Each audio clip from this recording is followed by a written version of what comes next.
Hi అండి, నమస్తే. Welcome to Godavari రుచులు. నేను మీ పద్మావతి. నా వీడియో ఫస్ట్ టైం చూసే వాళ్ళు సబ్స్క్రైబ్ చేయండి, అలాగే లైక్ చేయండి. పక్కనే ఉన్న బెల్ సింబల్ని టచ్ చేస్తే నేను చేసే ప్రతి వీడియో మీకు నోటిఫికేషన్ రూపంలో వస్తుంది. ఈరోజు నేను వీడియోలో క్రిస్పీగా శనగపప్పుతో మసాలా వడలు చేసి చూపిస్తాను. టీ టైంలో కారంగా ఏదైనా తినాలనిపిస్తే మసాలా వడలు చేసుకుని తింటే భలే రుచిగా ఉంటాయి. శనగపప్పు వడలు చాలా ఈజీగా చేసుకోవచ్చు, అంతే రుచిగా కూడా ఉంటాయి. టేస్టీ శనగపప్పు మసాలా వడలు ఎలా ప్రిపేర్ చేయాలో చూసేద్దాం.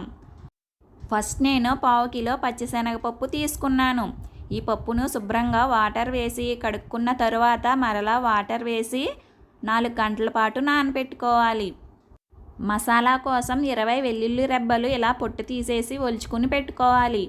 అలాగే 2 ఇంచుల వరకు అల్లం ముక్కను శుభ్రం చేసి చిన్న ముక్కలుగా కట్ చేసి పెట్టుకోవాలి.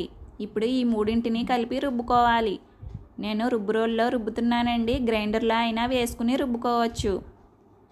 ఇలా రుబ్బడం వల్ల మసాలా వడలు చాలా టేస్టీగా ఉంటాయి. వాటర్ వేయకుండానే పప్పు నలిగిపోతుంది. అల్లం ముక్కలు వెల్లుల్లి ముక్కలు కూడా వేసేసి రుబ్బిన తరువాత ఒక బౌల్లోకి తీసేసుకుందాం. చూడండి, వడ మిశ్రమం రెడీ అయిపోయింది. ఇప్పుడు ఈ వడ మిశ్రమంలో సన్నగా కట్ చేసిన ఒక మీడియం సైజు ఉల్లిపాయ ముక్కలు వేసుకోవాలి. నెక్స్ట్ సన్నగా తరిగిన కొత్తిమీర, ఒక పచ్చిమిర్చిని కూడా సన్నగా తరిగి వేయాలి. నెక్స్ట్ రుచికి సరిపడా సాల్ట్ వేస్తున్నాను. రుబ్బేటప్పుడైనా వేసుకోవచ్చండి, నేను వేయలేదు. నెక్స్ట్ కొంచెం ధనియాల పొడి వేస్తున్నాను. రుబ్బేటప్పుడైనా ఇది కూడా వేసుకోవచ్చు. రుబ్బురోట్లో రుబ్బాం కదండి, నలగదేమో అనేసి నేను పౌడర్ వేస్తున్నాను.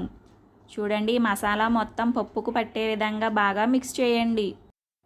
అన్నీ బాగా మిక్స్ చేసిన తర్వాత ఉప్పు సరిపోయిందో లేదో చెక్ చేసుకుని వేసుకోవచ్చు. నాకైతే కరెక్ట్గా సరిపోయింది.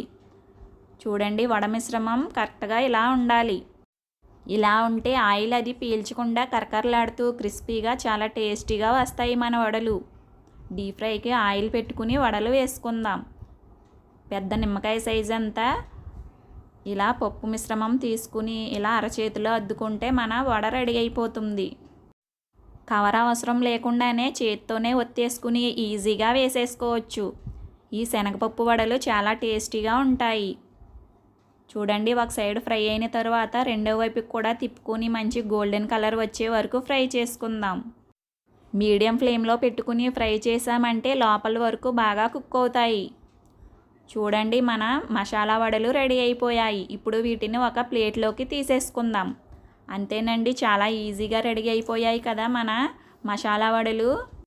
పప్పు ముందుగా నానబెట్టుకున్నామంటే చాలా ఈజీగా తక్కువ టైంలోనే చేసేసుకోవచ్చు ఈ మసాలా వడలు. ఏదైనా కారంగా తినాలనిపించినప్పుడు ఒకసారి ఇలా ట్రై చేసి చూడండి, చాలా రుచిగా ఉంటాయి. చేసిన తర్వాత ఎలా వచ్చాయో నాకు కామెంట్ రూపంలో తెలియచేయండి. నా వీడియో కనుక మీకు నచ్చినట్లయితే లైక్ చేయండి, మీ ఫ్రెండ్స్కి రిలేటివ్స్కి షేర్ చేయండి. మరిన్ని టేస్టీ అండ్ వెరైటీ రెసిపీస్ కోసం మన ఛానల్ని సబ్స్క్రైబ్ చేయండి. Thanks for watching.